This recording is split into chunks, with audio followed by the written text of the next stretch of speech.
Hi guys and welcome back to the channel Deepak Yadav Education.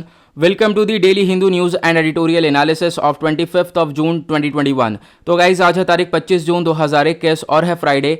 देखेंगे आज का the Hindu complete newspaper. The Hindu complete newspaper को analyse करेंगे, but lecture में आगे बढ़ने से पहले अगर आप लोगों को ये कंप्लीट न्यूज़पेपर का पीडीएफ चाहिए तो क्या करना है, सबसे पहले डाउनलोड करना है टेलीग्राम और फिर जाकर सर्च बॉक्स में टाइप करना है Deepak Yadav education. As you can see guys आप लोगों को ये चैनल मिल जाएगा, उस पर क्लिक करना और जाकर इस चैनल को ज्वाइन कर लेना। देखो अगर आप लोगों को इस तरीके से ये चैनल नहीं मिलता है तो नीचे डिस्क्रिप्शन बॉक्स में आप सभी लोगों को टेलीग्राम का लिंक दिया गया है, वो लिंक इसी चैनल का है। जैसे आप उस पर क्लिक करोगे ऑटोमेटिकली ये चैनल ओपन हो जाएगा, इसको जाकर ज्वाइन कर लेना। नाउ ज्वाइन करने से फ़ायदा क्या होगा, यहाँ पर आपको डेली बेसिस पर द हिंदू न्यूज़पेपर मिल जाता है, डेली करंट अफेयर के वीडियो का पीडीएफ मिल जाता है, डेली बहुत सारे डिजिटल नोट्स मिल जाते हैं और ये सारी चीज़ें मिलती हैं बिल्कुल फ्री में, तो जाकर इसको ज़रूर ज्वाइन करना। नाउ बढ़ते हैं आगे, और आगे बढ़ने से पहले हमेशा की तरह हम लोग अपने लेक्चर को एक मैप के क्वेश्चन के साथ स्टार्ट करेंगे। तो आज आप सभी लोगों को मैप में किसी कंट्री को नहीं देखना है, लेकिन मैप में जाकर देखना है ब्लैक सी को, काफ़ी ज़्यादा न्यूज़ में है, बहुत इंपॉर्टेंट है। तो अच्छे से मैप में देखना कौन कौन सी कंट्रीज इसके पास देखने को मिलती हैं। फिर उसके बाद आकर नीचे कमेंट सेक्शन में टाइप करना, जिससे कि आप लोग इसको लंबे समय तक याद रख पाओगे। तो चलो शुरुआत करते हैं। यह है आज का सबसे पहला आर्टिकल। अब देखो ये आर्टिकल के बारे में पिछले कुछ दिनों से लगातार चर्चा हो रही है। वो क्या है, जो 14 लीडर्स थे जम्मू एंड कश्मीर के, उनकी मीटिंग होने वाली थी हमारे प्राइम मिनिस्टर के साथ। नाउ कल ये मीटिंग हो चुकी है, कल 24 जून थी, ये मीटिंग हो गई है। अब यहाँ पर मीटिंग होने के बाद इसके अंदर क्या क्या डिस्कशन किया है उसके बारे में कोई कंप्लीट एनालिसिस अभी तक देखने को मिला नहीं है, ठीक है। बस छोटे छोटे यहाँ पर आर्टिकल्स आपको देखने को मिलेंगे। जैसे कि इस मीटिंग के अंदर एक चीज़ के ऊपर यह बात करी गई कि जम्मू एंड कश्मीर के अंदर जो ये डेमोक्रेसी है उसको और किस तरीके से स्ट्रेंथन किया जा सकता है, किस तरीके से बढ़ाया जा सकता है, उसके बारे में बातचीत करी गई है। दूसरे टॉपिक पे यहाँ पे बात करी गई है डीलिमिटेशन एक्सरसाइज, और हमारे प्राइम मिनिस्टर ने इस डीलिमिटेशन एक्सरसाइज को पूरी तरह से सपोर्ट भी किया है, ठीक है। तो कि यहाँ पर ये बोला है कि जो डीलिमिटेशन एक्सरसाइज है उसका कंप्लीशन वगैरह करा जाए, ठीक है। ये क्या है डीलिमिटेशन एक्सरसाइज, इसको हम लोग आगे डिस्कस करेंगे। तो ये दो मेन मुद्दे थे। उसके बाद यहाँ पर ये भी है कि जो 14 लीडर्स थे इनकी मांग ये भी थी कि जो स्टेटहुड है उसको वापस से रिस्टोर किया जाए। मतलब कि आपको मालूम होगा 2019 में हमने आर्टिकल 370(35)A को एब्रोगेट किया था, तो इसके रिस्टोरेशन के लिए यहाँ पर ये मांग करी गई है इन लीडर्स के द्वारा। तो ये सारी बातें हुई हैं इस मीटिंग के अंदर। उसके बाद यहाँ पे प्राइम मिनिस्टर ने और ट्वीट भी किया, उन्होंने बताया कि जो ये मीटिंग है एक इम्पॉर्टेंट स्टेप है किसके regarding, towards the progress of Jammu and Kashmir. तो जम्मू एंड कश्मीर के प्रोग्रेस के लिए काफ़ी ज़्यादा हेल्प करने वाली है ये मीटिंग, ऐसा हमारे प्राइम मिनिस्टर के द्वारा बताया गया। नाउ एक बहुत इंपॉर्टेंट चीज़ जो हमारे एग्जाम के लिए है, ऑब्वियस सी बात है न्यूज़पेपर पढ़ लें, हम लोग एग्जाम के लिए पढ़ रहे हैं, तो यहाँ पर डीलिमिटेशन प्रोसेस अपने आप में एक बहुत इंपॉर्टेंट टॉपिक है और बहुत वास्ट टॉपिक है। चलो इसको डिस्कस करते हैं। इसको डिस्कस करेंगे हम लोग नोट्स के थ्रू पर। तो नोट्स आप लोगों को कहाँ से मिलेंगे, तो अगेन एक और चैनल आपको सर्च करना है, ठीक है। कहाँ पर, टेलीग्राम पर ही, दीपक यादव एजुकेशन नोट्स, ठीक है। एक नोट्स वाला है और एक एजुकेशन वाला है, तो दोनों को यहाँ पर ज्वाइन कर लेना, ठीक है। नोट्स वाले में आपको सारे नोट्स मिल जाते हैं डेली बेसिस पर, और कल ही इस चैनल को लॉन्च किया गया था एक तरीके से, और कल ही लगभग 1200 से ऊपर जो है लोग यहाँ पर जुड़ चुके हैं। आप लोग देख पाओगे, मतलब काफ़ी सारे लोगों की हेल्प हो रही है। बहुत सारे लोगों की डिमांड थी कि ये जो नोट्स हम लोग को नहीं मिल पाते हैं, ठीक है। तो यहाँ पर 1200 से भी ज़्यादा लोग जुड़ चुके हैं और डेली बेसिस पर आप कह सकते हो कल से ही लगातार जो है लोग जुड़ते हुए नजर आ रहे हैं यहाँ पर। नाउ आप लोग भी जाकर इसको ज्वाइन कर लेना अगर मेरे से पॉसिबल हुआ तो। इसका लिंक भी मैं नीचे डिस्क्रिप्शन बॉक्स में दे दूंगा, टेलीग्राम नोट्स करके इसका लिंक भी आपको नीचे डिस्क्रिप्शन बॉक्स में मिल जाएगा, ठीक है। जो न्यूज़पेपर है पीडीएफ वो आपको दूसरे वाले चैनल पर मिल जाती है, नोट्स सारे आपको यहाँ पर इकट्ठे मिल जाते हैं। अब यहाँ पे बात करते हैं डीलिमिटेशन की। तो ये आर्टिकल आपका गवर्नेंस जीएस पेपर 2 के पॉइंट ऑफ व्यू से इंपॉर्टेंट हो जाता है। जीएस पेपर 2 में जब आप लोग अपना सिलेबस देखोगे तो वहाँ पर आपको कुछ टॉपिक्स देखने को मिलेंगे, जैसे कि Indian constitution, elections, statutory bodies. तो वहाँ से आप लोग इसको ईजिली रिलेट कर पाओगे। सबसे पहली चीज़, ये डीलिमिटेशन होता क्या है। तो डीलिमिटेशन का मतलब ये है एक्ट और प्रोसेस ऑफ फिक्सिंग लिमिट्स और बाउंड्रीज, यानी कि जो भी टेरिटोरियल कॉन्स्टिट्यूंसीज है। देखो एक सिंपल सा एग्जांपल बताता हूँ, मान लो यहाँ पर ये कोई जम्मू एंड कश्मीर का स्टेट है, तो यहाँ पर आपको अलग अलग कॉन्स्टिट्यूंसीज देखने को मिलेंगी, ठीक है। सारी कॉन्स्टिट्यूंसीज अलग अलग देखने को मिलेंगी, ठीक है। सारे मेंबर ऑफ पार्लियामेंट आपको अलग अलग देखने को मिल जाएंगे, ठीक है। एक मेंबर ऑफ पार्लियामेंट के अंडर में कुछ मतलब पॉपुलेशन वगैरह देखने को मिलती है, कितने लोगों को यहाँ पे हैंडल करता है, ठीक है। अब यहाँ पर क्या होता है, बेसिकली ऐसा तो हो नहीं सकता कि एक मेंबर ऑफ पार्लियामेंट जो है एक पर्टिकुलर कॉन्स्टिट्यूंसी से लगभग 1 लाख लोगों को, यहाँ पे चलो 1 लाख लोगों के ऊपर एक मेंबर ऑफ पार्लियामेंट है, फिर दूसरी तरफ अगर हम लोग बात करें तो क्या 10 लाख लोगों के ऊपर एक मेंबर ऑफ पार्लियामेंट है, तो काफ़ी ज़्यादा डिफरेंस हो जाएगा।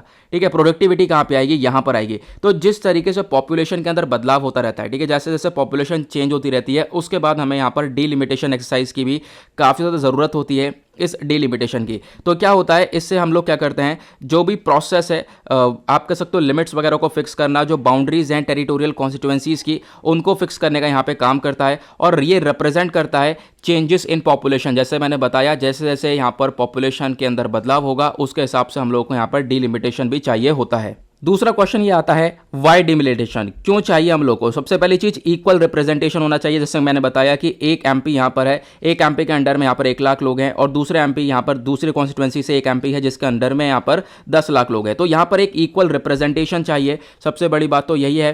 फिर उसके बाद क्या है, एक फेयर तरीके से जोग्राफिकल एरियाज को डिवाइड करना चाहिए, जिससे कि एक जो पॉलिटिकल पार्टी है वो दूसरे पार्टी के ऊपर एक एडवांटेज ना ले सके इलेक्शन के अंदर। ये सारी चीज़ें होती हैं, इसलिए हम लोगों को ये डिलिमिटेशन चाहिए होता है। ठीक है, साथ ही साथ जो 1 वोट 1 वैल्यू वाला कॉन्सेप्ट है उसको भी फॉलो किया जाता है इसके अंदर। अब डिलिमिटेशन चलाया कैसे जाता है, लाया कैसे जाता है, तो आपको ध्यान देना है। आर्टिकल 82 के अंडर में जो पार्लियामेंट है उसने डीलिमिटेशन एक्ट को इनेक्ट किया था आफ्टर एवरी सेंसस। ठीक है, सेंसस आफ्टर आप कह सकते हो हर 10 साल के बाद यहाँ पर सेंसस आपको देखने को मिल जाता है। तो फिर यहाँ पर क्या होता है कि आर्टिकल 82 के अंडर में यहाँ पे पार्लियामेंट ने डीलिमिटेशन एक्ट को इनेक्ट करना होता है, और फिर उसके बाद आर्टिकल 170 के अंदर भी यहाँ पर कुछ चीज़ें हैं, जो स्टेट्स हैं उनको डिवाइड कर दिया जाता है टेरिटोरियल कॉन्स्टिट्यूएंसीज के अंदर में, लेकिन किसके अकॉर्डिंग, एज पर दिस डीलिमिटेशन एक्ट। ठीक है, तो इसी डीलिमिटेशन एक्ट का यहाँ पे इस्तेमाल किया जाता है। उसके बाद यहाँ पर और क्या इंपॉर्टेंट चीज़ है वो लोग यहाँ पर आप देख पा रहे होंगे, जो फर्स्ट डीलिमिटेशन एक्सरसाइज है वो हमारे प्रेसिडेंट के द्वारा चलाई गई थी 1950 से लेकर 1951 के बीच में। और उसके बाद एक और इंपॉर्टेंट चीज़, डीलिमिटेशन कमीशन एक्ट को भी बनाया गया था 1952 के अंदर में। ठीक है, डीलिमिटेशन आपको यहाँ पे देखने को मिलेगा 4 बार लगभग यहाँ पर देखने को मिला है, जैसे 1952, 1963, 1973 और 2002। ये अकॉर्डिंग टू ये जो एक्ट्स हैं इनके हिसाब से यहाँ पे डीलिमिटेशन हुआ है, बेसिकली यहाँ पर ये सेटअप किया गया है। उसके बाद जो ये डिलिमिटेशन कमीशन है इसको अपॉइंट किया गया था, एक अपॉइंट किया जाता है, बेसिकली हम लोग बात करें तो प्रेसिडेंट ऑफ इंडिया के द्वारा इसको अपॉइंट किया जाता है, और ये वर्क करता है किसके साथ मिलकर, इलेक्शन कमीशन ऑफ इंडिया के साथ मिलकर ये वर्क करता है। इसके अंदर कौन कौन होता है इस कमीशन के अंडर में, इस कमीशन में होते हैं रिटायर्ड सुप्रीम कोर्ट जज और चीफ इलेक्शन कमिश्नर और हमारे रिप्रेजेंटेटिव स्टेट इलेक्शन कमिश्नर। ठीक है, रेस्पेक्टिव स्टेट इलेक्शन कमिश्नर। तो ये 3 लोग होते हैं इसके अंदर, इस कमीशन के अंदर में। फंक्शंस क्या क्या है, मेन फंक्शंस इसका यही है, जैसे कि मैंने आपको बता दिया, जो नंबर एंड बाउंड्रीज है कॉन्स्टिट्यूएंसीज की उसको डिटरमाइन करना, और जो पॉपुलेशन है एक तरीके से उसको एक तरीके से एक इक्वली रिप्रेजेंटेशन देना। एक एमपी जो है आप कह सकते हो जो भी आपके पास कॉन्स्टिट्यूएंसीज हैं, तो एक एमपी यहाँ पर अगर आप कह सकते हो 10 लाख लोगों को टैकल कर रहा है, तो दूसरा जगह पर भी जो एक एमपी है वो 10 लाख लोगों को ही टैकल करे। ऐसा ना हो कि एक जगह पर एक एमपी जो है यहाँ पर आप कह सकते हो कि 10 लाख लोगों को चलो देख रहा है, लेकिन दूसरी जगह पर एक एमपी जो है 1 करोड़ लोगों को देख रहा है। तो ये जो पॉपुलेशन है इसका डिफरेंस नहीं होना चाहिए, एक इक्वल रिप्रेजेंटेशन देने की यहाँ पर ये बात करता है। उसके बाद यहाँ पर कुछ सीट्स वगैरह रिजर्व करता है, एक तरीके से आइडेंटिफाई करता है सीट्स को जो कि रिजर्व करी जाती हैं शेड्यूल्ड कास्ट के लिए, शेड्यूल्ड ट्राइब्स के लिए, उसके बारे में बताया गया। और सबसे इंपॉर्टेंट चीज़ यह है, जो डीलिमिटेशन कमीशन इंडिया के अंदर एक हाई पावर बॉडी है, और जिसके ऑर्डर अपने इसके ऑर्डर अगर आ गए हैं तो समझ लो ये जो कोर्ट्स वगैरह के पास भी इसको चैलेंज नहीं किया जा सकता है। तो इसके बारे में आपको ध्यान रखना है। ओके, आई होप आपको ये क्लियर हो गया होगा डीलिमिटेशन के बारे में। इसके बारे में ध्यान रखना, काफ़ी इंपॉर्टेंट ये हो जाता है, एक इंपॉर्टेंट टॉपिक ये बन चुका है। उसके बाद आता है एक छोटा सा आर्टिकल जहाँ पे डिस्कशन किया गया है, फार्मर्स मिलकर ऑब्जर्व करने वाले हैं सेव डेमोक्रेसी डे। अब यहाँ पे जो ये संयुक्त किसान मोर्चा है, एक कोएलिशन है, बेसिकली एक संगठन है, लगभग इसके अंदर 100 से ज़्यादा फार्मर यूनियंस हैं।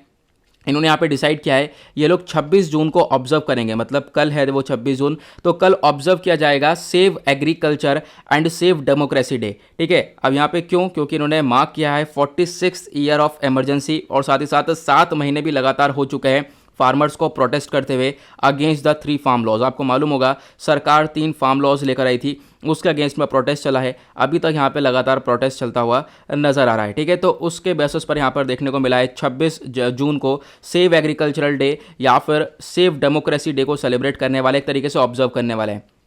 उसके बाद एक छोटा सा आर्टिकल यहाँ पे आपको देखने को मिलेगा जिसमें बात करी गई है, यहाँ पे क्या हो रहा है कि ट्रीज़ वगैरह को लगभग 1500 पेड़ हैं जिसको काटने की बात करी गई है, साथ ही साथ उनको ट्रांसप्लांट करने की बात करी गई है। नाउ क्वेश्चन ये उठता है, एनवायरमेंट के पॉइंट ऑफ व्यू से जीएस पेपर 3 से आप लोग इसको रिलेट कर पाओगे, सिंपल सा, ठीक है। उसके बाद यहाँ पर ये वाला जो आर्टिकल है इसको आप लोग जीएस पेपर 2 से रिलेट कर पाओगे, जैसे कि मैंने अभी आप लोगों को बताया था। यहाँ पर आप लोगों को ये देखना है कि ये जो ट्रांसप्लांटेशन है ये होता कैसे है, ठीक है। बहुत सारी लोगों को मालूम होगा हाँ ट्रांसप्लांट क्या होता है, एक तरफ से पेड़ को उखाड़ कर दूसरी तरफ लगा देना, उसको हम लोग ट्रांसप्लांट बोलते हैं। लेकिन यहाँ पर एग्जैक्टली क्या प्रोसेस होता है इसका, चलो मैं आपको बताता हूँ। यहाँ पर आप लोग देख पाओगे जीएस पेपर 3 एनवायरमेंट आपके सिलेबस का यहाँ पे पार्ट आपको देखने को मिल जाएगा। तो ये जो ट्रांसप्लांटेशन, मैंने इसको ट्रांसपोर्टेशन ऑफ ट्रीज लिख दिया है, हाँ बिल्कुल ये ट्रांसप्लांट होना चाहिए था। नाउ क्या है, जो ट्रीज हैं उनको ट्रांसप्लांट नहीं किया जा सकता। अगर हम लोग बात करें एक तरफ से उखाड़ के दूसरी तरफ एकदम से लगा दो तो ऐसा नहीं होता है, ठीक है। जो ये प्रोसेस है इसके अंदर बहुत सारे स्टेप्स होते हैं, जैसे कि मैंने जैसे बताया कोई इतना आसान काम नहीं है कि उखाड़ के दूसरी तरफ लगा देना। इसके अंदर कुछ सारे प्रोसेस होते हैं। पहले तो आपको क्या करना पड़ता है, जो सॉइल है इस ट्री के अकॉर्डिंग उसको पूरी तरह से खोदो और जो रूट्स हैं उसकी जड़ हैं उसको आइसोलेट करना होता है। यानी कि हम लोग ऊपर से काटा, हमने ऊपर ऊपर से उखाड़ लिया और जितना यहाँ पे उखड़ा कोई बात नहीं, उखाड़ कर हमने दूसरी जगह पर लगा दिया। एकदम अच्छे से डिगअप करना पड़ेगा और उसके बाद उसकी रूट्स जो हैं पूरी तरह से उसको लूज करने के बाद उसको बाहर निकालना पड़ेगा। जो बिग ब्रांचेस हैं उनको छांट दिया जाता है और उसके साथ जो छोटे मोटे शूट्स होते हैं उसको रीजनरेट करने के लिए छोड़ दिया जाता है। उसके बाद यहाँ पर क्या होगा, आराम से जो है उसका ट्रांसपोर्ट किया जाएगा उस ट्री को एक नए लोकेशन पर जहाँ पर भी आप लोग इसको लगाना चाहते होंगे।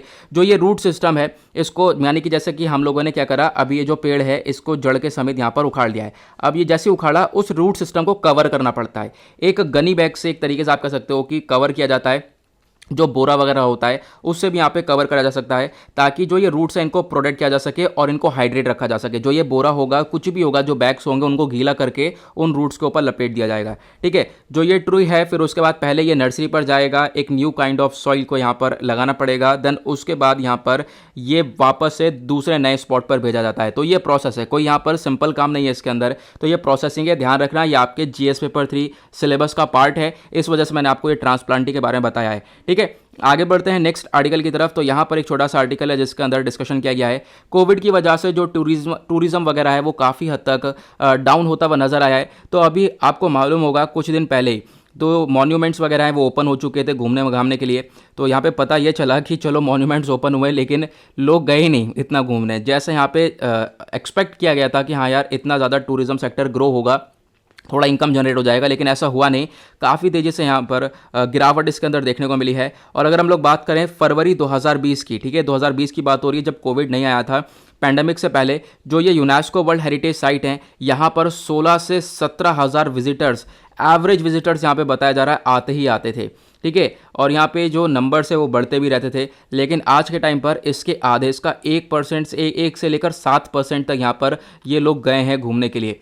क्यों सब, और ये सब किस वजह से हुआ है, वो सब हुआ है कोविड की वजह से। तो यहाँ पर उसके बारे में ये चीज़ें बताई गई हैं। आप लोग एग्जाम्पल के तौर पर इसका इस्तेमाल कर सकते हो कि हाँ कोविड का एक और कितना खतरनाक इफेक्ट पड़ा है टूरिज्म सेक्टर के ऊपर, ठीक है। एग्जाम्पल के तौर पर आप इसको रेडी कर सकते हो। आगे बढ़ते हैं।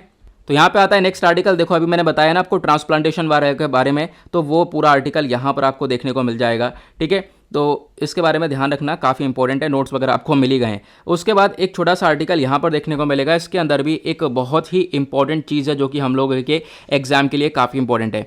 तो यहाँ पर आप लोग देख पाओगे आर्टिकल क्या है, मैन जो है एक सर्व कर रहा था जेल टर्म में, यानी कि मतलब उसको जेल हुई हुई थी, वो अपनी सज़ा काट रहा था। अब किसके केस में, पोक्सो के केस में फंसा था वो। अब ये पोक्सो क्या होता है, protection of children from sexual offences. तो पोक्सो के केस में फंसा। अब यहाँ पे क्या हुआ, जो ये जेल टर्म अपनी काट रहा था तो इसको एक तरीके से अपने भाई की वेडिंग में अलाउ किया गया। तो ये सारी चीज़ें हुई भी हैं, छोड़ो, लेकिन हमारे लिए इंपॉर्टेंट इतना नहीं है कि क्या है भाई की वेडिंग में अलाउ किया नहीं किया, छोड़ो। अब ये जो पोक्सो एक्ट है ये बहुत इंपॉर्टेंट टॉपिक हो जाता है और आप लोगों ने देखा होगा पिछले साल से ही लगातार अगर हम बात करें तो बहुत बार एडिटोरियल्स वगैरह इस पर आ चुके हैं पोक्सो एक्ट के ऊपर। तो चलो हम लोग इसको कवर करते हैं। ये है क्या, बेसिकली आपको मालूम होगा कुछ टाइम पहले पोक्सो एक्ट के ऊपर एक एडिटोरियल भी आया था, इसके बारे में मैंने डिस्कशन किया हुआ था ऑलरेडी, ठीक है। तो उसके बाद यहाँ पर होता क्या है, बेसिकली ये पोक्सो एक्ट, इसके बारे में ध्यान रखना, जीएस पेपर 2 के पॉइंट ऑफ व्यू से इंपॉर्टेंट हो जाता है। सबसे पहली बात, फुल फॉर्म क्या है, protection of children from sexual offences act 2012, क्योंकि 2012 में इसको लाया गया था। जीएस पेपर 2 से रिलेट करोगे, सिलेबस अगर देखोगे तो वहां पर आपको टॉपिक्स देखने को मिलेंगे, issues related to children, government policies and intervention. तो जो पोक्सो एक्ट है 2012, इसको इनेक्ट किया गया ताकि जो बच्चे हैं उनको प्रोटेक्ट किया जाए from the sexual offences. Simple, ठीक है, यानी कि जो 18 साल से कम उम्र वाले बच्चे हैं उनको सेक्सुअल ऑफेंसेस से प्रोटेक्शन देने के लिए इस एक्ट को लाया गया था, सेक्सुअल हरासमेंट से प्रोटेक्शन देने के लिए इस एक्ट को लाया गया था। ठीक है, उसके बाद यहाँ पर मैं जैसे कि मैंने बताया 18 साल से कम उम्र वाले बच्चों के लिए यहाँ पर ये प्रोटेक्शन देने के लिए लाया गया। उसके बाद यहाँ पर एक तरीके से ये भी बताया गया है कि ये जो एक्ट है ये बच्चे के वेलफेयर के लिए वर्क करता है हर एक स्टेज पर, जैसे कि एक हेल्दी फिजिकल, इमोशनल, इंटेलेक्चुअल और सोशल डेवलपमेंट हो बच्चे का। ठीक है, इन चीज़ों के ऊपर यहाँ पे फोकस करता है ये, तो इसके बारे में आपको ध्यान रखना है, ये काफ़ी इंपॉर्टेंट हो जाता है। और जो है इसके रिगार्डिंग बहुत सारी पनिशमेंट्स वगैरह भी आपको देखने को मिल जाएगा। यहाँ पर अगर रेप होता है गर्ल का अंडर द 12 ईयर्स यानी कि 12 साल से कम उम्र का, तो यहाँ पर जो भी यहाँ पे आप कह सकते हो इम्प्रिजमेंट होगा वो 20 साल का देखने को मिलेगा। ठीक है, जिसने भी काम किया होगा। अगर गैंग रेप होता है तो उसके लिए यहाँ पर लाइफ आप कह सकते हो जिन उम्र कैद हो सकती है या फिर डेथ की भी सज़ा सुनाई जा सकती है। और 16 साल से कम उम्र का अगर यहाँ पर ये रेप होता है किसी लड़की का, तो ये जो मिनिमम पनिशमेंट है इसको इंक्रीज़ किया जा सकता है 10 से 20 साल तक, और ठीक है या फिर उम्र कैद भी हो सकती है। तो यहाँ पर इस टाइप के पनिशमेंट्स आपको ये देखने को मिल जाएंगे, वो सब इसके अंदर प्रॉपरली डिफाइन करे गए हैं। इसको मैं आपके लिए लास्ट एडिटोरियल से भी कनेक्ट कर दूं, तो लास्ट एडिटोरियल आया था जिसमें यह बात करी गई थी कि जो पोक्सो एक्ट है उसको बढ़ाने की ज़रूरत है, क्योंकि ये जो एक्ट है ये केसेस देखता है 2012 के बाद से, क्योंकि 2012 में ही इसको लाया गया था। तो अगर 2012 के बाद यहाँ पर किसी भी बच्चे के साथ ऐसा हुआ है तो वो यहाँ पर इसके रिगार्डिंग अपना मुद्दा उठा सकता है। लेकिन 2012 से पहले अगर किसी के साथ हुआ है तो वो यहाँ पर इसका एक्ट का इस्तेमाल नहीं कर सकता है। ये इस वजह से यहाँ पर इसका एक कह सकते हो फ्लॉ वगैरह एक कमी है इस एक्ट के अंदर, ये चीज़ देखने को मिल जाती है। ओके, तो इसके बारे में आपको ध्यान रखना है। आगे बढ़ते हैं। नाउ यहाँ पर एक छोटा सा आर्टिकल है जिसके अंदर बताया गया है हाई कोर्ट ने रिलीफ दिया है ट्विटर इंडिया चीफ को। ट्विटर इंडिया एमडी आप कह सकते हो, ये एक मैनेजिंग डायरेक्टर हैं ट्विटर के जिनका नाम है मनीष माहेश्वरी। इनके बारे में मैंने पहले भी डिस्कशन किया था इस आर्टिकल के बारे में। क्या हुआ था कि हाल ही में एक गाजियाबाद इंसिडेंट हुआ है। यहाँ पर एक व्यक्ति थे, आपको मालूम होगा, ठीक है। तो क्या हुआ, उन व्यक्ति को बहुत सारे लोग मार रहे थे, ठीक है, एजोल्ट कर रखा था, बहुत सारे लोग मार रहे थे और वो मुस्लिम व्यक्ति थे जो भी यहाँ पे मैन थे और बुजुर्ग आदमी थे वो। अब उनको मारा जा रहा था और वो वीडियो काफ़ी ज़्यादा जो है वायरल हो गई। उसके अंदर उनकी जो बियर्ड वगैरह है वो भी काटी जा रही थी। तो ऐसा यहाँ पे सब कुछ देखने को मिला था। नाउ ये जो वीडियो है ये ट्विटर पर पहुँच गई, ट्विटर पर शेयर कर दी गई। और ट्विटर पर आपको मालूम है कि हम लोग बिल्कुल भी बहुत सारे लोग ऐसे हैं जिन्होंने जो है इस पूरे मुद्दे को एक आप कह सकते हो कि जो हेट्रेड फैलाने का काम करा जाता है ना, तो हेट्रेड फैलाने का काम किया गया। और जो कि ग्रुप्स हैं हिंदू मुस्लिम हैं तो उनके ग्रुप्स के बीच में यहाँ पे हेट्रेड फैलाने का काम किया गया। आपको मालूम होगा स्वरा भास्कर जिनके खिलाफ यहाँ पर ये कंप्लेंट वगैरह भी दर्ज कराई गई है। तो ऐसे यहाँ पर लोगों ने इसका इस्तेमाल किया है ट्विटर के ऊपर, ये वीडियो को शेयर किया है।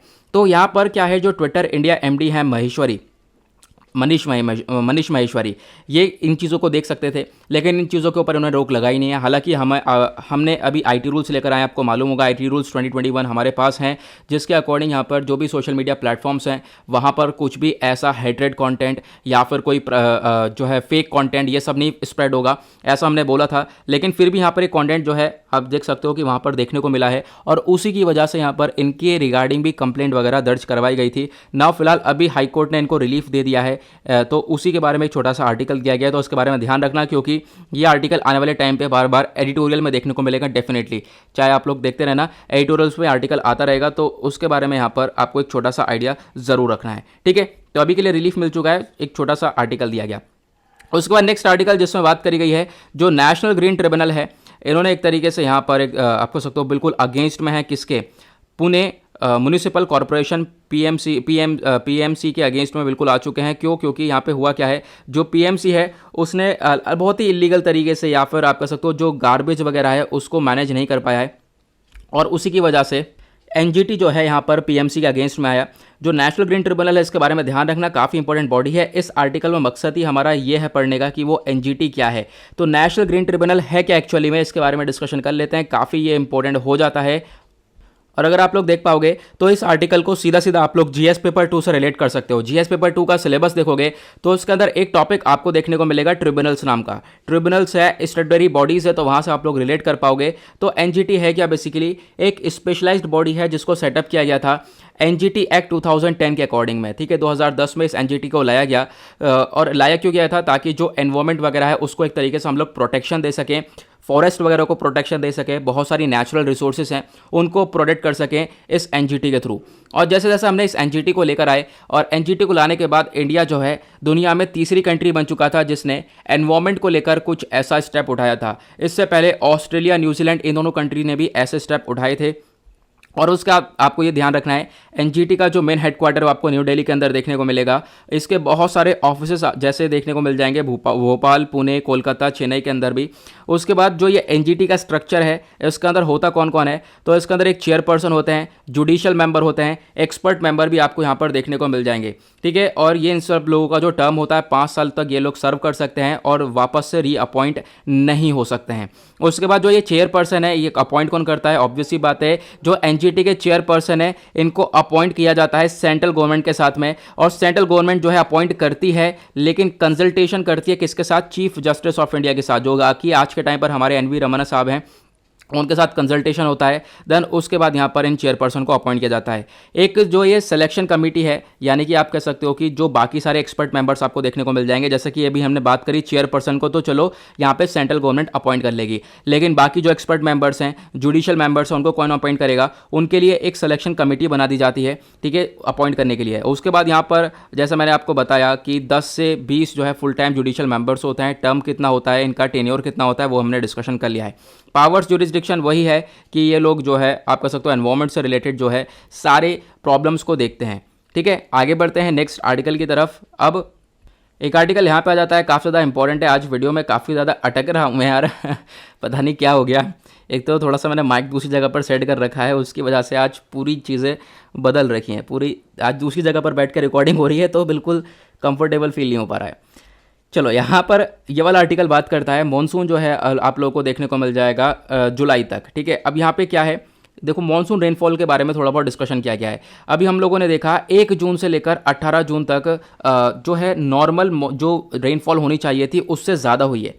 क्वेश्चन ये है नॉर्मल रेनफॉल का मतलब क्या है, नॉर्मल रेनफॉल कितनी होती है, तो आपको ध्यान रखना है 96 से लेकर 104% अगर यहाँ पे होगा, 96% से लेकर 104% ऑफ LPA, ठीक है, लॉन्ग पीरियड एवरेज, तो फिर क्या होगा, ये होगा नॉर्मल रेनफॉल। अगर इससे ज़्यादा होगा तो वो ऑब्वियसली बात है नॉर्मल से ज़्यादा हो जाएगा, अबव नॉर्मल हो जाएगा। तो हमने देखा 1 जून से लेकर 18 जून तक अबव नॉर्मल रेनफॉल देखने को मिला है। जो ये लेटेस्ट अपडेट है ये आपको इंडियन मेट्रोलॉजिकल डिपार्टमेंट के थ्रू दिया गया है। और ये जो IMD है आपको ध्यान रखना है, इंडियन मेट्रोलॉजिकल डिपार्टमेंट का काम यही है वेदर की फोरकास्टिंग करना, मौसम का पता लगाना, कैसा यहाँ पे मौसम आपको अगले दिन पर देखने को मिलेगा। तो ये फोरकास्टिंग वगैरह का काम ये IMD करता है, ठीक है। उसके बाद ये क्या बोला गया है कि ये तो स्टार्टिंग में रेनफॉल सही था, ठीक है, स्टार्टिंग में थोड़ा सा अबव नॉर्मल रेनफॉल हुआ है, लेकिन उसके बाद से अब यहाँ पर जो ये मानसून है काफ़ी कमज़ोर हो चुका है और ये जुलाई तक ऐसे ही रहने वाला है। देन उसके बाद देखेंगे हम लोग किस टाइप की रेनफॉल आपको देखने को मिलेगी। अभी फिलहाल काफ़ी हद तक ये डाउन हो चुका है, ठीक है, नॉर्मल से काफ़ी ज़्यादा गिर चुका है। आप कह सकते हो जून 24 तक यहाँ पर डेटा बताया गया है, 26% यहाँ पर ये पहुँच चुका है हमारे नॉर्मल रेनफॉल का, काफ़ी हद तक डाउन हो चुका है। तो उसके बारे में एक छोटी सी इन्फॉर्मेशन दी गई है। इंपॉर्टेंट यही था कि याद रखना नॉर्मल रेनफॉल की कैटेगरी क्या होती है, 96 से लेकर 104% तक यहाँ पर अगर रेनफॉल होती है तो वो नॉर्मल कैटेगरी के अंडर में आएगा। उसके बाद नेक्स्ट आर्टिकल बात करता है NCB के बारे में। जो नारकोटिक्स कंट्रोल ब्यूरो है इसने अरेस्ट कर लिया है एक की एक्यूज्ड पर्सन को। आप कह सकते हो पाकिस्तान बेस्ड है, जो ड्रग्स वगैरह है वो उसके ऊपर काम किया जा रहा था। ऑब्वियसली बात है नारकोटिक्स कंट्रोल ब्यूरो का काम ही ये होता है जो ड्रग्स वगैरह के केसेस होते हैं उनको देखना।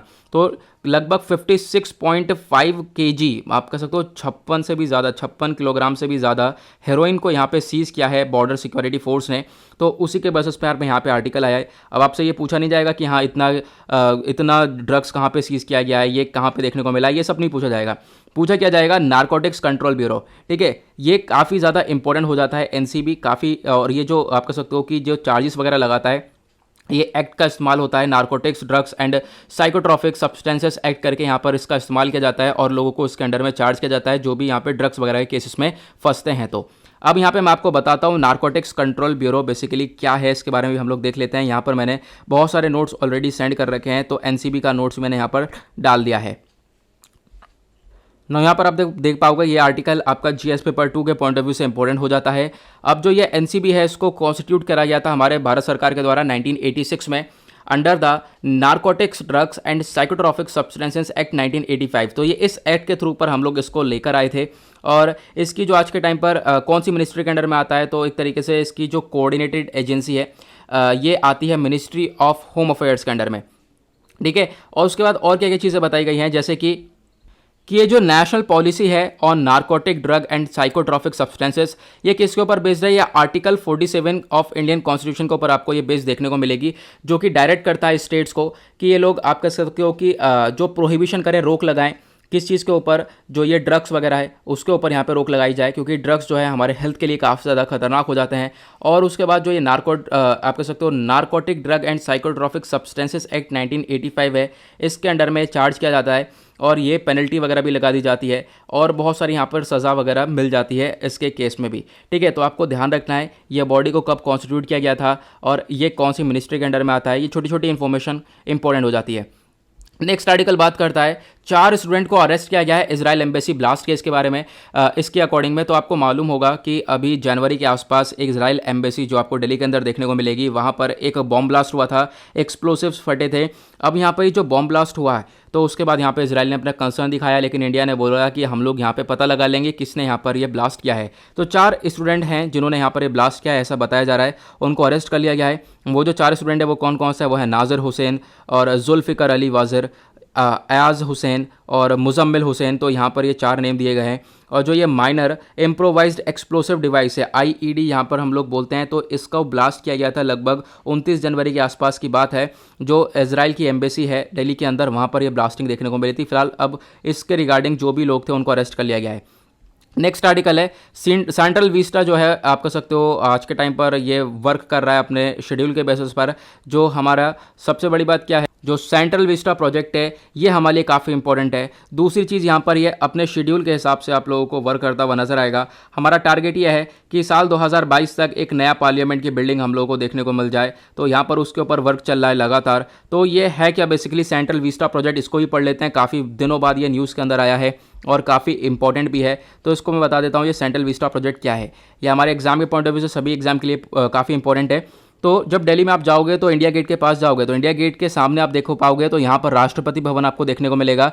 बीच में जो 3 किलोमीटर का रास्ता है, ठीक है, राष्ट्रपति भवन से इंडिया गेट तक का, तो ये जो 3 किलोमीटर का रास्ता है, इसी रास्ते में ये डेवलपमेंट हो रहा है। इसी रास्ते में नए नए प्रोजेक्ट्स लगाए जा रहे हैं। जैसे कि आपको मालूम होगा हमारी एक नई पार्लियामेंट की बिल्डिंग बन रही है, वो भी इसी प्रोजेक्ट के अंडर में बन रही है। उसके बाद यहाँ पर कॉमन सेंट्रल सेक्रेटेरिएट है, नए रेसिडेंस बनाए जा रहे हैं प्राइम मिनिस्टर के लिए, वाइस प्रेसिडेंट के लिए, यहाँ पर आपको ये रेसिडेंस देखने को मिल जाएंगे। नई बिल्डिंग बन रही है प्राइम मिनिस्टर ऑफिस के लिए। तो ये जो सब कुछ है ये सेंट्रल विस्टा प्रोजेक्ट के अंडर में बनाया जा रहा है, ठीक है। तो यहाँ पर आपको ध्यान रखना, यह प्रोजेक्ट है 20,000 करोड़ रुपए का यहाँ पर एस्टिमेशन कॉस्ट है, बट ये जो कॉस्ट है ये बढ़ता कम होता दोनों नज़र आता रहता है, ठीक है।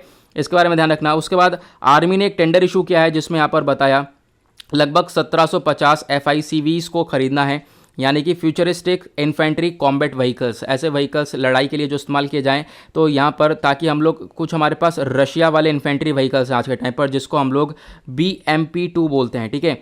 तो यहाँ पे रशिया के व्हीकल्स हैं उसको हम लोगों को हटाना है, रिप्लेस करना है और नए व्हीकल्स को लेकर आना है। तो आर्मी ने इसी के लिए एक रिक्वेस्ट फॉर इन्फॉर्मेशन इशू किया है कि भाई हम लोग को इतने इतने यहाँ पर ये व्हीकल्स की ज़रूरत है और इतने यहाँ पर ये खरीदने हैं। उसके बाद इससे पहले भी यहाँ पर आर्मी ने एक रिक्वेस्ट फॉर इन्फॉर्मेशन इशू किया था और यहाँ पर उनकी मांग उस समय वो थी जो मेन बैटल टैंक है वो नेक्स्ट जनरेशन वाले खरीदने हैं और उसके बाद यहाँ पर 2030 तक जो है अपनी आर्मी के अंदर इन सब चीज़ों को इंक्लूड करना है। तो आर्मी यहाँ पर थोड़ा बहुत ये चीज़ बता रही है कि इन लोगों को रिप्लेस करना है अपने जो पुराने आप कह सकते हो इक्विपमेंट्स देखने को मिलेंगे। एक रशियन ओरिजिन BPM-2 है तो 1980s के आसपास का है, उसको रिप्लेस करेगा यहाँ पर। उसी के साथ यहाँ पर और भी बहुत सारी चीज़ें बताई गई हैं कि जो मेन ऑपरेशनल टास्क है वो यहाँ पर ये आप कह सकते हो कि इसके अंदर बहुत सारी चीज़ें होने वाली हैं, जैसे कि FICV जो भी खरीदे जाएंगे इसके अंदर डिस्ट्रॉयर एनिमी टैंक्स होंगे जो कि हम लोग लेंगे।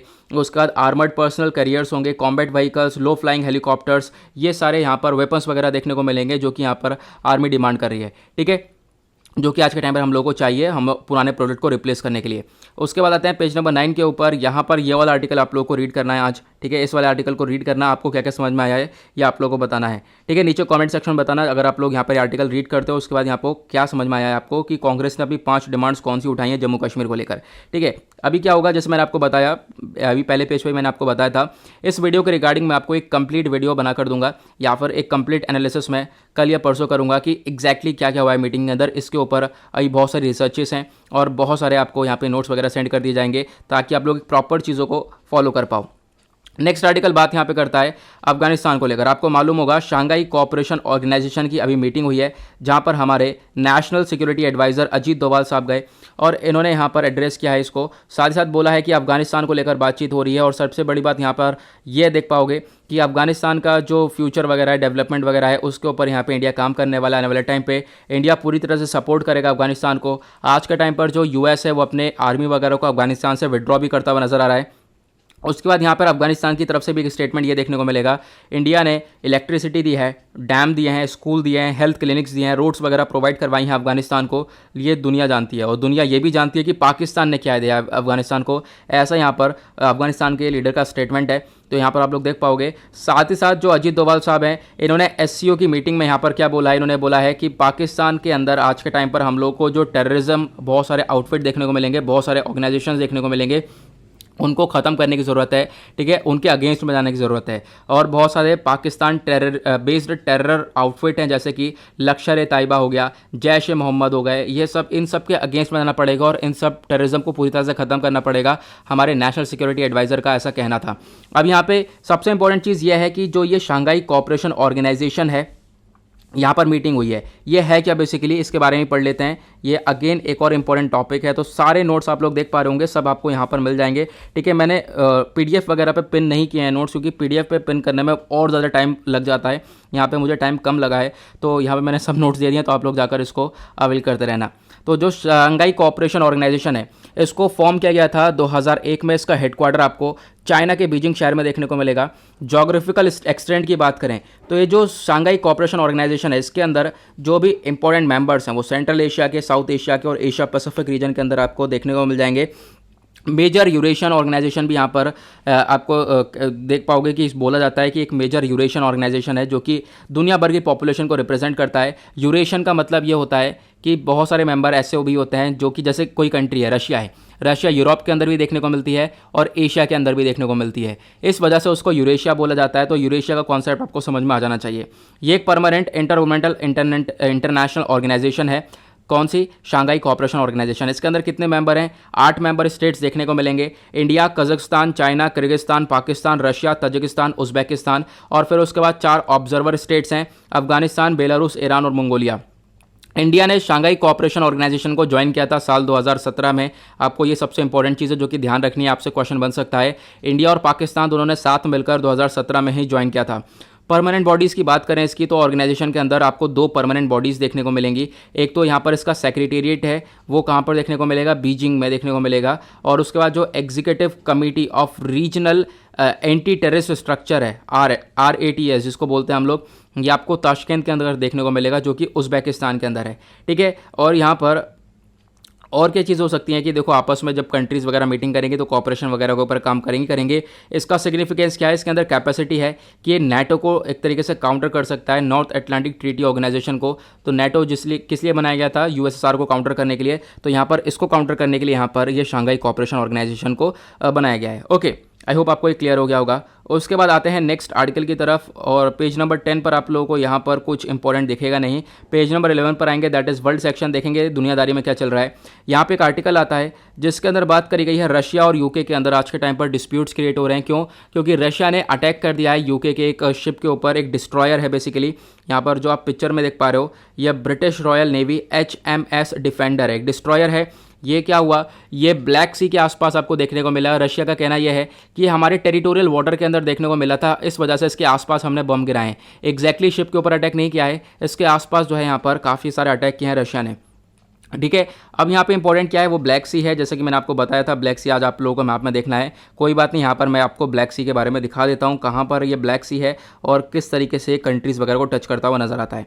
ये आपको ब्लैक सी देखने को मिलेगा। इसके आसपास की कौन सी कंट्रीज़ है? यहाँ पर रशिया है, नीचे जॉर्जिया, देन उसके बाद तुर्की, और फिर उधर बुल्गारिया, इधर रोमानिया, इधर उड़ीसा, इधर यूक्रेन, ठीक है, यूक्रेन वगैरह आपको देखने को मिल जाएगा। तो यहाँ पे 5-6 कंट्रीज़ पड़ती हैं जो कि यहाँ पे ब्लैक सी के आसपास आप लोगों को देखने को मिल जाएंगी, ठीक है। यहाँ पे आपको ध्यान रखना है इसके बारे में, ब्लैक सी काफ़ी इंपॉर्टेंट यहाँ पर सी बन जाता है।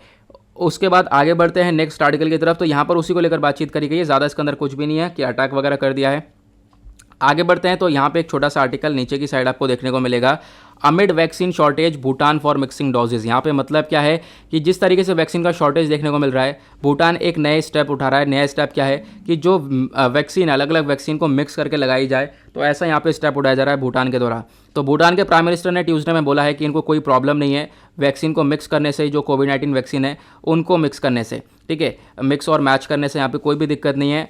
खाली इनको क्या करना है, अपनी जो पॉपुलेशन है उसको इम्यूनाइजेशन करना है, उसको इम्यूनाइज करना है। पॉपुलेशन कितनी है भूटान की? 7 लाख के आसपास आप देख पाओगे। और उसी के साथ भूटान एक तरीके से दुनिया का एक लोवेस्ट कोविड-19 फेटेलिटी काउंट है, जहाँ पर डेथ नहीं हुई है। लगभग 1 बंदे की यहाँ पर डेथ हुई है, ठीक है, इस पैंडेमिक की वजह से, और लोगों को रिकवर कर लिया गया है। ऑब्वियसली बात है, पॉपुलेशन कम है तो यहाँ पर चीज़ें भी कम देखने को मिली हैं। उसके बाद आगे बढ़ते हैं, यहाँ पर आप देख पाओगे इकॉनमी से रिलेटेड आर्टिकल कुछ ज़्यादा इंपॉर्टेंट है नहीं। यहाँ पर जीएसटी के बारे में डिस्कशन किया गया। ये आर्टिकल भी इसके अंदर ज़्यादा कुछ नहीं है, इसको आप लोग रीड करना, ठीक है। इस वाले आर्टिकल को आप लोग रीड करना, इसके अंदर क्या क्या है। इसके अंदर कुछ भी नहीं मिलेगा। जीएसटी का जो नोट्स है वो मैं आप लोगों को दे दूंगा, इसके अंदर इतना कुछ भी नहीं है, ठीक है, इसको स्किप भी कर सकते हो। देन उसके बाद स्पोर्ट्स सेक्शन में बात करें तो एक ही आर्टिकल आपको देखने को मिलेगा, इंडिया और न्यूजीलैंड के बीच में जो ये मैच हुआ है अभी फ़िलहाल, जो है आप कह सकते हो कि न्यूजीलैंड जीत चुका है। तो उसके बारे में यहाँ पर वही बार बार बहुत सारे आर्टिकल्स आपको देखने को मिलेंगे कि हाँ इन दोनों के बीच में मैच हुआ और जो है इंडिया जो है जीत चुका है, उसके बारे में आर्टिकल है। आगे बढ़ते हैं आज के एडिटोरियल्स की तरफ। नाउ आते हैं पेज नंबर 6 के ऊपर, दैट इज एडिटोरियल सेक्शन। देखेंगे आज के इंपॉर्टेंट एडिटोरियल को। पहला आर्टिकल बात करता है गवर्नमेंट को आज के टाइम पर आप कह सकते हो बहुत सारे स्टेप्स उठाने पड़ेंगे कोविड को टैकल करने के लिए। वही जो है बार बार वैसा ही आर्टिकल आपको देखने को मिलेगा जो कि लगातार देखने को मिल रहा है। जनरल सी बातें हैं, ठीक है। आज के टाइम पर क्या है, थर्ड वेव के आने की टेंशन है, ठीक है। उसके बाद हम लोग जिस तरीके से आज के टाइम पर रीओपन करते हुए जा रहे हैं चीज़ों को, वो कहीं ना कहीं खतरा साबित हो सकता है। जैसे हमने फर्स्ट वेव को देखा, फिर उसके बाद सेकेंड वेव देखा, उसी तरीके से यहाँ पे क्या है कि हम लोगों ने कुछ सीखा नहीं है। वापस से चीज़ें काफ़ी तेज़ी से रीओपन हो रही हैं, भीड़ इकट्ठी हो रही है, तो उस चीज़ को टैकल करना है हम लोग को, उसी चीज़ से निपटना है, ठीक है। तो इन चीज़ों को ऊपर ध्यान पर रखते हुए हम लोग को आगे बढ़ना है। उसके बाद WHO ने यानी वर्ल्ड हेल्थ ऑर्गेनाइजेशन ने बताया है कि आपको 3 C को अवॉइड करना है। 3 C का मतलब है, एक तो क्राउडेड प्लेस, जहाँ पे भीड़ भाड़ हो उसको अवॉइड करो, क्लोज कॉन्टैक्ट उसको अवॉइड करो, या फिर कोई एनक्लोज्ड स्पेस है, कोई यहाँ पर आप कह सकते हो कि छोटी सी जगह है जहाँ पर बहुत सारे लोग हैं, उसको भी अवॉइड करो, ठीक है। तो यहाँ पर ऑब्वियस सी बात है, ये जनरल सी बातें आपको मालूम ही होगा। तो कोविड से लेकर वही बातें हो रही हैं जो कि आप लोगों ने 1 साल से पढ़ते हुए आ रहे हो। आर्टिकल 1 साल से भी ज़्यादा हो चुका है, आप लोग लगातार ये आर्टिकल्स पढ़ रहे हो, ठीक है। वही बातें यहाँ पर देखने को मिलेंगी और आने वाले टाइम तक आपको ऐसे आर्टिकल देखने को मिल जाएंगे। स्किप भी कर दोगे तो भी चलेगा, डोंट वरी। नेक्स्ट आर्टिकल बात करता है स्टैगिंग अ कम बैक री एनर्जाइजिंग इंडियाज अफ्रीका पॉलिसी करके यहाँ पे एक आर्टिकल आपको देखने को मिलेगा। इंडिया और अफ्रीका के रिलेशंस यहाँ पे आपको देखने को मिल जाएंगे। सबसे पहली बात यहाँ पर क्या क्या बोली गई है, देखो अफ्रीका आज के टाइम पर कंसिडर करा जाता है एक प्रायोरिटी पर, ठीक है। इंडिया के द्वारा जो हमारी मोदी गवर्नमेंट है उन्होंने यहाँ पर बहुत सारी स्ट्रेटजीज अपनाई हैं ताकि जो अफ्रीका के साथ रिलेशन है उसको हम लोग अच्छी तरीके से बढ़ा सकें। उसके बाद यहाँ पर और क्या चीज़ें हैं, जैसे कि आप लोगों को मालूम है कि कोविड-19 आया, कोविड-19 की वजह से बहुत सारी प्रॉब्लम्स भी आई हैं और अफ्रीका मत के अंदर बहुत सारी कंट्रीज़ हैं, आप देख पाओगे जो कि पुअर कंट्रीज़ हैं, ठीक है। बहुत सारे पुअर नेशंस हैं, तो उनको काफ़ी हद तक हमने प्रोवाइड करवाया है असिस्टेंस, बहुत सारे वैक्सीन्स वगैरह भी प्रोवाइड करवाई हैं। और लेटेस्ट इकोनॉमिक डेटा ये कंफर्म करता है कि इंडिया जो अफ्रीका का ट्रेड है, व्यापार है, ये डिक्लाइन हुआ है इस कोविड के मामले में। 2020-21 के अंदर ये ट्रेड जो व्यापार है दोनों के बीच में काफ़ी तेज़ी से गिरा है। नंबर आपको पढ़ने की ज़रूरत नहीं है कि कितने नंबर से कम हुआ है, सब आप लोग इसको स्किप करो। सिर्फ व्यापार ये बताया गया डिक्लाइन हुआ है। इन्वेस्टमेंट वगैरह अफ्रीका के अंदर वो भी डिक्रीज होता हुआ नजर आया है। इन्वेस्टमेंट आप कह सकते हो 2019-20 में 3.2 बिलियन का करा था इंडिया ने, लेकिन 2020-21 के अंदर 2.9 बिलियन डॉलर्स का इन्वेस्टमेंट है। तो इन्वेस्टमेंट वगैरह भी काफ़ी हद तक कम होता हुआ नजर आया है। उसके बाद यहाँ पे कोविड-19 का काफ़ी बुरा इंपैक्ट पड़ा है इंडिया और अफ्रीका की इकॉनमीज़ के ऊपर। और साथ ही साथ यहाँ पर आप देख पाओगे इंडिया का जो टॉप 5 मार्केट्स आज के टाइम पर वो कौन कौन से हैं। साउथ अफ्रीका है, नाइजीरिया, इजिप्ट है, कीनिया और टोगो है। यहाँ पर ज़्यादातर हम लोग एक्सपोर्ट वगैरह भी करते हैं। जो ये कंट्रीज़ हैं, ठीक है, जहाँ से इंडिया इंपोर्ट करता है, ठीक है। अब यहाँ पर आप कह सकते हो इंडिया इंपोर्ट करता है South Africa, Nigeria, Egypt, Angola, Guinea से यहाँ पर इंपोर्ट करता हुआ नज़र आता है। अब जो इंपोर्ट करते हैं हम लोग बहुत सारी चीज़ें हैं, जैसे कि यहाँ पर आप देख पाओगे कि प्रीशियस और सेमी प्रीशियस स्टोन्स वगैरह हम लोग यहाँ पर टॉप टू इम्पोर्ट्स के अंदर रखते हैं, ठीक है, जो कि अफ्रीका से करा जाता है। उसके साथ यहाँ पर एक्सपोर्ट भी बहुत कुछ किया जाता है। यहाँ पे इंडिया के टॉप 3 एक्सपोर्ट भी हैं अफ्रीका के अंदर। वो क्या क्या है, मिनरल फ्यूल्स एंड ऑयल्स वगैरह करते हैं हम लोग, फार्मास्यूटिकल प्रोडक्ट्स करते हैं, ठीक है, और यहाँ पर मिनरल फ्यूल्स एंड ऑयल्स जैसे कि एसेंशियली क्रूड ऑयल होता है, वो सब भी यहाँ पर देखने को मिलता है। इन सब चीज़ों का यहाँ पर व्यापार होता है इंडिया और अफ्रीका के बीच में। और यहाँ पे आपको देखना यह है कि अभी क्या हुआ है कि कोविड की वजह से बहुत सारी प्रॉब्लम्स क्रिएट हुई है अफ्रीका के अंदर, और 24 जून का डेटा ये बताता है कि वहाँ पर 5.2 मिलियन इन्फेक्शंस हैं लोगों को कोविड का, और साथ ही साथ 1,37,855 डेथ हुई हैं इस कोविड की वजह से। उसके बाद यहाँ पे जो ये अफ्रीकन्स हैं ये काफ़ी ज़्यादा अफेक्टेड हुए हैं, और आप कह सकते हो इनके पास इतनी ज़्यादा आपका फैसिलिटीज़ वगैरह नहीं है कोविड से टैकल करने के लिए। जो वर्ल्ड हेल्थ ऑर्गेनाइजेशन है इसका जो सर्वे है ये बताता है कि जो 41 अफ्रीकन कंट्रीज़ हैं यहाँ पर आप लोग देख पाओगे कि 2000 से भी कम जो वेंटिलेटर्स हैं वो काम करते हुए नज़र आ रहे हैं।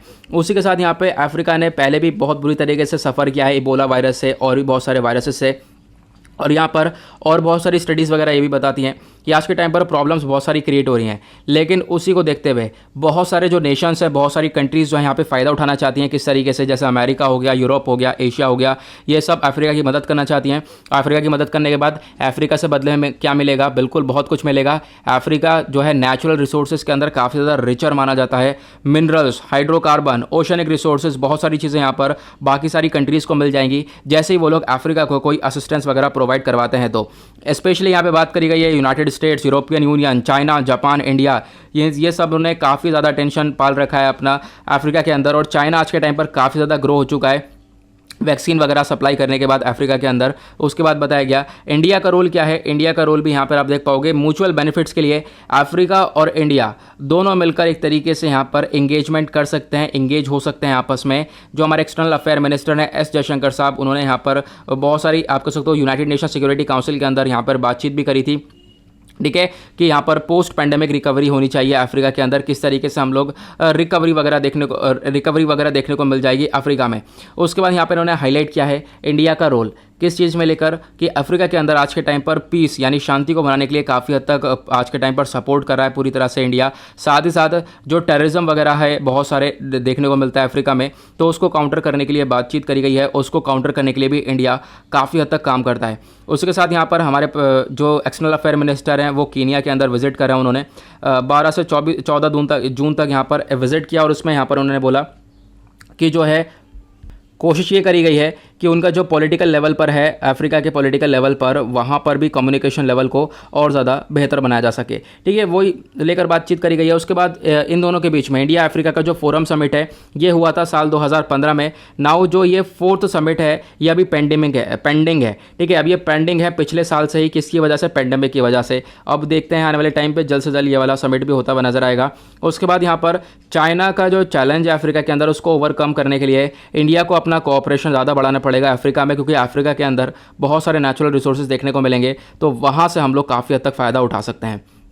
उसके बाद आते हैं नेक्स्ट पेज पर। यहाँ पर आपको एक छोटा सा आर्टिकल देखने को मिलेगा, लेकिन ये छोटा सा आर्टिकल अपने आप में बहुत इंपॉर्टेंट आर्टिकल है, जिसके अंदर बात करी गई है ओवर क्राउडिंग इन प्रिजन्स करके। प्रिजन क्या होता है, जेल होता है। जेल के अंदर आज के टाइम पर ओवर क्राउडिंग देखने को मिलती है, मतलब कि बहुत सारे कैदी देखने को मिल रहे हैं और उनमें कोविड फैल रहा है, तो एक बहुत बड़ी प्रॉब्लम है ये, ठीक है। तो यहाँ पर आप देख पाओगे ओवर क्राउडिंग इन प्रिजन्स, यहाँ पे इससे बहुत ज़्यादा इन्फेक्शन वगैरह रेट जो है वो काफ़ी हद तक बढ़ सकता है, उसको लेकर बातचीत करी गई है। नाउ मैं आपको बताता हूँ ये जो ओवर क्राउडिंग ऑफ पर्सन है, प्रिजन है, इसके रिगार्डिंग आपको क्या करना है, एक नोट्स तैयार करना है। नोट्स मैंने आपको तैयार करके यहाँ पर दे दिया है, पूरा का पूरा एक आंसर राइटिंग दे दिया है। जीएस पेपर 2 के पॉइंट ऑफ व्यू से इंपॉर्टेंट हो जाएगा। आपको सिलेबस में बहुत सारे टॉपिक्स देखने को मिलेंगे, social empowerment, issues arising out, design, judiciary, Indian constitution, ठीक है, ये सब टॉपिक देखने को मिल जाएंगे। न्यूज़ में क्यों था, अभी पिछली बार भी ये न्यूज़ के अंदर था, अभी 1 ही महीना हुआ है, हमने पहले भी डिस्कस किया था, क्योंकि सुप्रीम कोर्ट ऑफ इंडिया ने ऑर्डर दिया था कि जो आप कह सकते हो कि एलिजिबल प्रिजनर्स यानी जो ऐसे कैदी हैं जिनको रिलीज़ किया जा सकता है उनको रिलीज़ कर दिया जाए, उनको छोड़ दिया जाए, ताकि जो है इस ओवर क्राउडिंग को रोका जाए, ठीक है। जेल के अंदर जो ये ओवर क्राउडिंग हो रही है, बहुत ज़्यादा कैदी देखने को मिल जा रहे हैं, उसको रोका जाए, क्योंकि होता क्या है कि ज़्यादा कैदी हैं तो कोविड फैलने के भी चांसेस काफ़ी ज़्यादा देखने को मिल जाएंगे। की पॉइंट्स की बात करें तो इंपॉर्टेंट पॉइंट्स हैं सुप्रीम कोर्ट ऑर्डर के। यहाँ पर पहली बात आपको ये जो सबसे पहली चीज़ तो ये देखनी है, सुप्रीम कोर्ट ने एक चीज़ यहाँ पे ये भी बोली थी। एक केस हुआ था Arnesh Kumar versus state of Bihar 2014 का। इसके अंदर यहाँ पे बोला गया जो पुलिस है उसको कोई अननेसेसरी अरेस्ट नहीं करना है, किसी को भी अननेसेसरीली अरेस्ट नहीं करना है, ऐसा यहाँ पर बोला गया पुलिस से। उसके बाद यहाँ पर ये बोला गया देखो ये तो अननेसेसरी अरेस्ट क्यों नहीं करना है, क्योंकि जो ओवर क्राउडिंग है उसको रोकना है, क्योंकि कोविड फैलने के यहाँ पे काफ़ी ज़्यादा खतरा हो सकता है। उसके बाद इंडियन प्रिजन का क्या स्टेटस है यहाँ पे उसके बारे में बात करेंगे, मतलब कि कैसे कैदी हैं इंडिया के अंदर, उनका स्टेटस क्या है। तो आज के टाइम पर 3 प्रॉब्लम सबसे ज़्यादा देखने को मिल जाती हैं इन कैदी से रिलेटेड। पहली है ओवर क्राउडिंग वाली, दूसरी है अंडर स्टाफिंग मतलब जेल के अंदर जो स्टाफ मेंबर्स वगैरह हैं वो बहुत कम है, उनको जेल वगैरह को फंड वगैरह कम मिलता है। उसके बाद वायलेंट क्लैशेस भी बहुत सारे हो जाते हैं। तो ये 3 प्रॉब्लम्स इंडिया के अंदर आपको सबसे ज़्यादा देखने को मिलेंगी। और जो NCRB national crime records bureau, यहाँ पर इसका डेटा ये बताता है कि देखो आज के टाइम पर इंडिया के अंदर बहुत सारी प्रॉब्लम्स हैं, किसको लेकर, कैदियों को लेकर। सबसे पहली है under trial population. Under trial का पॉपुलेशन का मतलब क्या है, इंडिया का जो अंडर ट्रायल पॉपुलेशन है ये सबसे ज़्यादा हाईएस्ट है। ये पॉपुलेशन इतनी बड़ी कैसे है जेल में, क्योंकि अंडर ट्रायल केसेस बहुत सारे चल रहे हैं, ठीक है। अंडर ट्रायल करके यहाँ पर बहुत सारे केसेस चलाए गए हैं जिनको जो कि एक कॉन्विक्ट साबित नहीं हुए हैं, लेकिन फिर भी अंडर ट्रायल के अंदर हैं, तो इसकी वजह से भी यहाँ पे पॉपुलेशन बढ़ चुका है। रिपोर्ट यहाँ पर ये भी बताती है 2016 के एंड तक लगभग यहाँ पर 4,33,033 पीपल हैं जो कि हमारे यहाँ कैदी देखने को मिले हैं, और जिसके अंदर से 68% अंडर ट्रायल है, मतलब उनके ऊपर ट्रायल चल रहा है, अभी पूरे तरीके से वो कैदी साबित नहीं हुए हैं। तो यहाँ पर इतने परसेंट ऐसे हैं जिसकी वजह से ये क्राउडिंग वगैरह बढ़ती हुई नजर आएगी, ठीक है। उसी वजह से यहाँ पे ये बोला था कि अननेसेसरी अरेस्ट नहीं किया जाए, क्योंकि ये जो अंडर ट्रायल है ये किसका रिजल्ट हो सकता है, ये अननेसेसरी अरेस्ट का हो सकता है, कि मतलब ऐसे यहाँ पर कोई प्रॉब्लम्स हुई, अरेस्ट कर लिया है लेकिन यहाँ पर वो अंडर ट्रायल के अंदर है, इसकी वजह से ये प्रॉब्लम्स हो रही हैं। उसके बाद यहाँ पर और क्या क्या चीज़ें देखने को मिलेंगी, और यहाँ पर आप लोग देख पाओगे एक चीज़ ये भी है कि बहुत सारे कैदी हैं उनको अपने सेक्शंस वगैरह के अकॉर्डिंग में अवेयरनेस ही नहीं है, लोग जागरूक नहीं है। जो सेक्शन 436A है CRPC का, उसके प्रति जागरूक नहीं है, ठीक है। इसके अंदर यहाँ पर जो प्रिजनर्स हैं वो एलिजिबल हो सकते हैं रिलीज़ के लिए, उनको छोड़ा जा सकता है, ठीक है, अंडर द सेक्शन 436 है। तो इसका यहाँ पे जागरूकता वगैरह नहीं देखने को मिलेगी, ऐसा ही बोला गया है। उसकी वजह से भी ये ओवर क्राउडिंग वगैरह बढ़ती हुई नजर आएगी, ठीक है। उसके बाद यहाँ पर और बहुत सारी चीज़ें बताई गई हैं, अननेचुरल डेथ वगैरह होती हैं प्रिजन्स की, ठीक है। बहुत सारे जो कैदी हैं उनकी डेथ हो जाती है, अननेचुरल डेथ हैं, और ये डबल हो चुकी है 2015 और 16 के बीच में अगर हम लोग बात करें, डबल हो चुकी है। पहले यहाँ पर 115 डेथ हुई थी, लेकिन वो इंक्रीज़ होकर 231 हो चुकी हैं। और यहाँ पर आप कह सकते हो बहुत सारे कैदी ऐसे हैं जो कि सुसाइड वगैरह भी कर लेते हैं यहाँ पर परेशान होकर, ऐसी चीज़ें भी देखने को मिलती हैं। उसके बाद यहाँ पर ओवर क्राउडिंग के लिए आप देख पाओगे सबसे बड़ी दिक्कत है यहाँ पर, सबसे बड़ी दिक्कत यहाँ पर आपको देखने को मिलेगी। ओवर क्राउडिंग वाली दिक्कत कैसे हुई है ये हम लोगों ने देख लिया, जो कैदी वगैरह हैं वो काफ़ी ज़्यादा बढ़ जाते हैं और उससे काफ़ी ज़्यादा दिक्कत हो रही है। कोविड के टाइम पर और ज़्यादा दिक्कत होती हुई नजर आ रही है।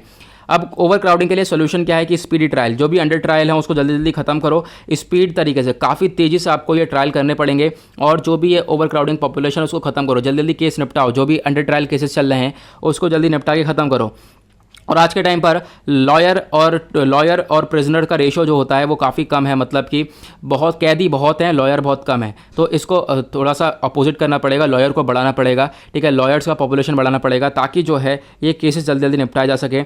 स्पेशल कोर्ट्स बनाने पड़ेंगे, फास्ट ट्रैक कोर्ट को यहाँ पर सेटअप करना पड़ेगा ताकि ये काफ़ी तेज़ी से वर्क कर सकें, ठीक है। उसके बारे में बताया गया है। उसके बाद यहाँ पर और भी बहुत सारी चीज़ें हैं, जैसे कि देखो ये तो हमने बात करी जो ओवर क्राउडिंग है, यानी कि कुछ ज़्यादा कैदी हो चुके हैं, उसके लिए क्या क्या सोल्यूशन है ना। अगर हम बात करें कैदियों के लिए क्या क्या सोल्यूशन है, तो उनको एक लीगल एड प्रोवाइड करवाई जाए, ठीक है। आप कह सकते हो उनको कुछ एजुकेशन वगैरह दी जाए, हालांकि एजुकेशन अच्छे से वोकेशनल स्किल्स वगैरह कुछ दी जाए। अगर वो कैदी वहाँ पर जेल के अंदर है तो कुछ तो सीख ले वो, ठीक है। वीडियो कॉन्फ्रेंसिंग के थ्रू यहाँ पर जो है उनकी बातचीत हो जाए, ट्रायल करवाया जाए वीडियो कॉन्फ्रेंसिंग के थ्रू, जल्दी जल्दी केस को निपटाया जाए।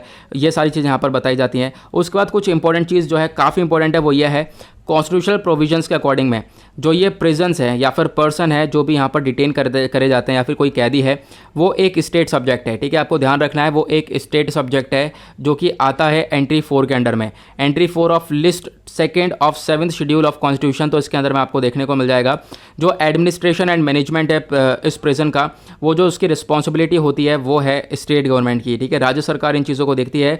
मिनिस्ट्री ऑफ होम अफेयर्स एक गाइडेंस वगैरह प्रोवाइड करवाती है, एक एडवाइस देती है स्टेट्स और यूनियन टेरिटरीज को, बस इसके रिगार्डिंग, ठीक है। तो यहाँ पर आपको ये ध्यान रखना है कि आपका स्टेट सब्जेक्ट देखने को मिल जाता है। आई होप आपको ये क्लियर हो गया होगा। अब यहाँ पर एक आर्टिकल अपना ये रह गया है एडिटोरियल ऊपर वाला, ठीक है। और आपको मालूम होगा 2 एडिटोरियल हमारे पीछे बैकलॉग चल रहे हैं, ठीक है।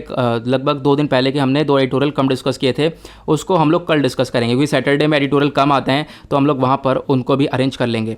नेक्स्ट आर्टिकल बात करता है, देखो इसको आप लोग पढ़ सकते हो, कुछ इसके अंदर ज़्यादा कुछ नहीं है। रूरल इकॉनमी जो है यहाँ पर आप कह सकते हो क्या हालत हुई है उसकी। अगर हम बात करें ग्रॉस डोमेस्टिक प्रोडक्ट वगैरह जो GDP है वो -7.3 देखने को मिली।